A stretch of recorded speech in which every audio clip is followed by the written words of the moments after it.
માસી બેહી ગયા ઘરમાં સુધારવા. અત્યારે બનાવવાનું છે ઘરમાંનું અથાણું. મેં તો લાવું હું તમને મદદ કરાવું. મેન માસીએ થઈને બધી ઘરમાં સુધારી નાખી. ટમુ માસી ઘરમાં ભાવતી હોય એ કોમેન્ટમાં જણાવજો ને કે આમાં ખાટી કેરી નાખીને તો મસ્ત અથાણું બને. એટલે જો કેરી નાખીને બધા મસાલા નાખી દીધા. હવે આને 7 દિવસ લગી પલારી રાખવાની, ત્યારે આપણું અથાણું તૈયાર થાય છે. મને કહેવાય તું આમાં છે ને પાણી ભરીને મૂકી દે, 7 દિવસ પછી આપણે આને ચેક કરશું. મારા ખુશીબેન જો બળિયાનો ઓટો બધું વારી નાખ્યું અને આ માસીને તરબૂચ ખાતા હતા. મને ગાલ તું પણ ખાઈ લે.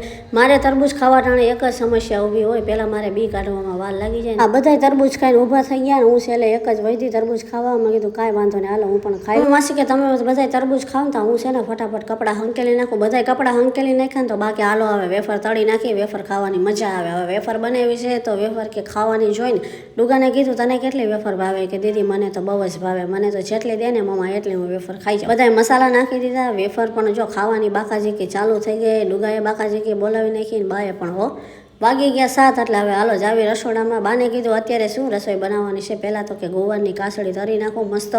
અને ખુશી કે લાવો બા હું મદદ કરાવું. ને અત્યારે બાજરીના રોટલા ને ગાંઠિયાનું શાક એવું બનાવવાનું હતું. એટલે જમીને પછી બધા ફ્રી થઈ ગયા. ને આજે પણ બટેકાની વેફર બીજી બનાવવાની છે. હવે અમે વેફર પાડી દેવી. ફૂલ વિડીયો આ ચેનલમાં આવી ગયો છે. વિડીયો ગમે તો સબસ્ક્રાઈબ